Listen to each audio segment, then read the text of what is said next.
Praise Lord.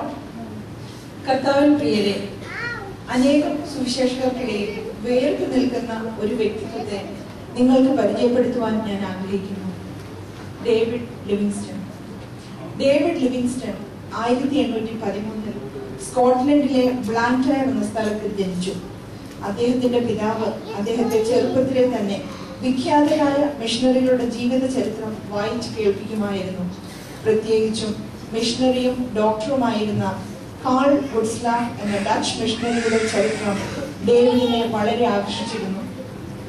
ഇടയ്ക്കിടെ പിതാവിന്റെ കണ്ണുകളിലേക്ക് ഉറ്റുനോക്കി കൊച്ചു ഡേവിഡ് പറയുമായിരുന്നു, എനിക്കും വലുതാവുമ്പോൾ ഒരു ഡോക്ടർ ആവണം, മിഷണറി ആവണം, ദൈവത്തിന്റെ വേല ചെയ്യണം. പിന്നീട് യുവാവായ ഡേവിഡ് ഇങ്ങനെ പ്രാർത്ഥിച്ചു, God, send me anywhere, only go with me. Lay any burden on me, only sustain me. Lord, I am with you always, even until the end of the age. അങ്ങനെ അദ്ദേഹം ആഫ്രിക്കയിലേക്ക് യാത്ര പുറപ്പെട്ടു. ആഫ്രിക്കയെ ദൂരത്ത് നിന്ന് കണ്ട നിമിഷത്തെക്കുറിച്ച് അദ്ദേഹം തന്റെ യാത്രാക്കുറിപ്പിൽ ഇങ്ങനെ എഴുതി, The haunting spectre of the smoke of 1,000 villages in the morning sun has burnt within my heart. പ്രസിദ്ധനായ ഒരു മിഷണറിയുടെ മകൾ മേരി എന്ന യുവതിയെ അദ്ദേഹം വിവാഹം കഴിച്ചു. എന്നാൽ യുവാവായ ഡേവിഡിന്റെ മനസ്സിൽ ഒരേ ഒരു ലക്ഷ്യം മാത്രമേ ഉണ്ടായിരുന്നുള്ളൂ, അനേകം ഹൃദയങ്ങളെ കർത്താവിന് വേണ്ടി നേടുക. ആഫ്രിക്കയിലെ ദുഷ്കരമായ ജീവിതത്തിനിടെ അദ്ദേഹത്തിന്റെ കുഞ്ഞ് മരണപ്പെടുവാനിടയായി. ഭാര്യയെയും ശേഷിച്ച കുഞ്ഞുങ്ങളെയും നാട്ടിലേക്ക് അദ്ദേഹം തിരികെ അയച്ചു. ഉടനെ തന്നെ നാട്ടിൽ വന്ന് അവരോടൊപ്പം ചേരാം എന്ന വാഗ്ദത്തത്തോടെ. എന്നാൽ നിങ്ങൾക്കറിയാമോ, അദ്ദേഹം പിന്നെ അവരെ എന്നാണ് കണ്ടത് എന്ന്? ആഴ്ചകളല്ല, മാസങ്ങളല്ല, 5 വർഷത്തിന് ശേഷം.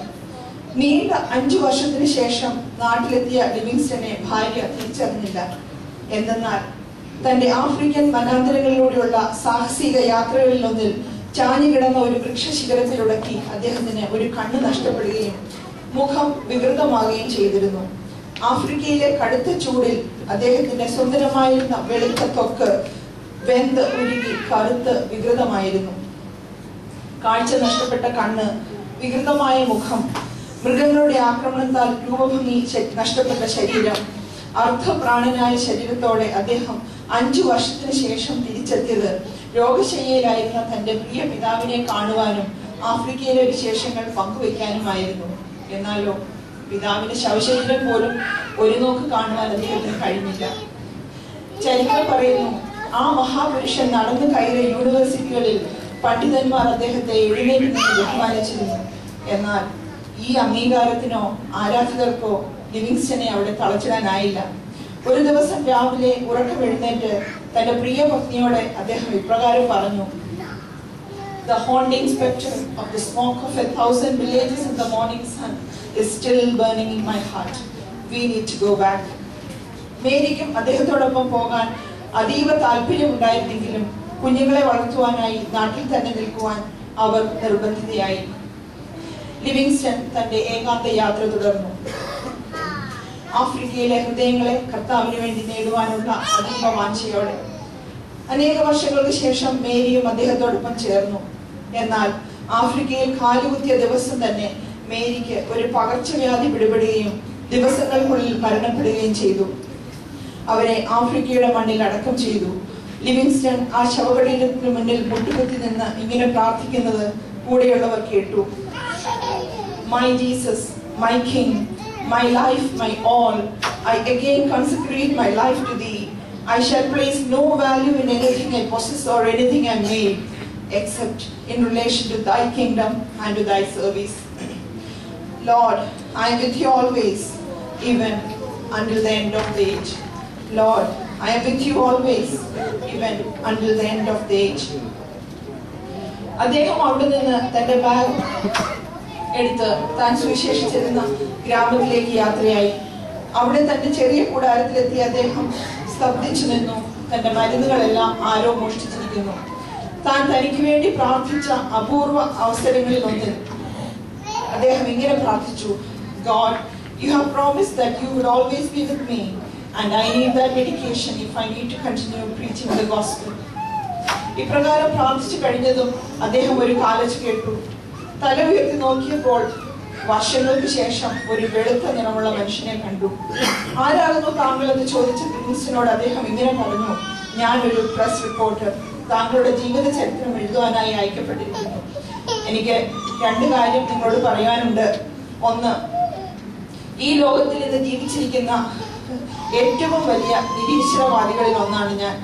2, എന്നെ മാനസാന്തരപ്പെടുത്തുവാൻ താങ്കൾ ശ്രമിക്കരുത്. പിന്നെ താങ്കൾക്ക് തരുവാനായി ആരോ കുറെ മരുന്നുകൾ എന്നെ ഏൽപ്പിച്ചിരിക്കുന്നു. ലിവിങ്സ്റ്റൺ കർത്താവിനെ സ്തുതിച്ചു.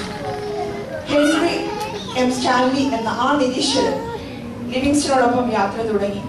4 മാസത്തിന് ശേഷം ലോകത്തിലെ ഏറ്റവും വലിയ നിരീശ്വരൻ ആ ആഫ്രിക്കയിലെ കറുത്ത മണ്ണിൽ മുട്ടുകുത്തി നിന്ന് തന്റെ ജീവിതം കർത്താവിനായി സമർപ്പിച്ചു.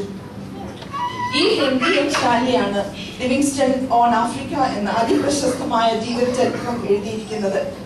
ആ പുസ്തകത്തിൽ ഹെൻറി ഇങ്ങനെ എഴുതി, The power of the Christ life was awesome. ഒടുവിൽ ഡേവിഡ് ലിവിങ്സ്റ്റൺ വളരെ ബലഹീനനായി. എന്നിട്ടും ഗ്രാമങ്ങളിൽ നിന്നും ഗ്രാമങ്ങളിലേക്ക് അദ്ദേഹം യാത്ര ചെയ്തുകൊണ്ടിരുന്നു. ഹൃദയങ്ങളെ കർത്താവിനായി നേടിക്കൊണ്ടിരുന്നു. ഒരു ദിവസം അതിക്ഷീണിതനായ അദ്ദേഹം തന്നോടൊപ്പം ഉണ്ടായിരുന്നവരോട് ഇങ്ങനെ പറഞ്ഞു, ഞാൻ വളരെ ക്ഷീണിതനായിരിക്കുന്നു, എന്നെ ഭവനത്തിലെത്തിക്കുക. അവർ അദ്ദേഹത്തെ ഭവനത്തിലെത്തിച്ചു. കിടക്കയിലേക്ക് എടുത്തു കിടത്തുവാൻ തുടങ്ങിയപ്പോൾ പതിഞ്ഞ സ്വരത്തിൽ അദ്ദേഹം ഇങ്ങനെ പറഞ്ഞു, no please help me on to my knees. അവർ അദ്ദേഹത്തെ മുട്ടിന്മേൽ ഇരുത്തി. അദ്ദേഹം പ്രാർത്ഥിക്കുവാൻ തുടങ്ങി. പിതാവുമായുള്ള ലിവിങ്സ്റ്റന്റെ ദൃഢമായ കൂട്ടായ്മ ബന്ധം അനുഭവിച്ചറിഞ്ഞ കൂടെ ഉണ്ടായിരുന്നവർ തങ്ങൾക്ക് അവിടെ നിൽക്കുവാൻ പ്രാഗൽഭ്യമില്ല എന്ന് കണ്ട് പുറത്തിറങ്ങി നിന്നു. 5 നിമിഷം കഴിഞ്ഞ് അവർ എത്തി നോക്കി. അദ്ദേഹം പ്രാർത്ഥിച്ചുകൊണ്ടിരിക്കുന്നു. പിന്നെയും കുറെ നിമിഷങ്ങൾക്ക് ശേഷം അവർ നോക്കി. അപ്പോഴും അദ്ദേഹം മുട്ടിന്മേൽ തന്നെ. കുറെ നേരം കഴിഞ്ഞിട്ടും മുട്ടിന്മേൽ ഇരിക്കുന്ന ലിവിങ്സ്റ്റനെ കിടക്കുവാനായി നിർബന്ധിക്കുവാനായി അവർ അദ്ദേഹത്തിന്റെ അടുക്കൽ ചെന്നു. ഒരു സഹോദരൻ അദ്ദേഹത്തിന്റെ ചുമലിൽ തൊട്ട് കുലുക്കി വിളിച്ചു. ആ ശരീരം മറിഞ്ഞു വീണു. അദ്ദേഹം മരിച്ചിരുന്നു. He died exactly the way he had lived, in the presence of his Lord. Praise the Lord.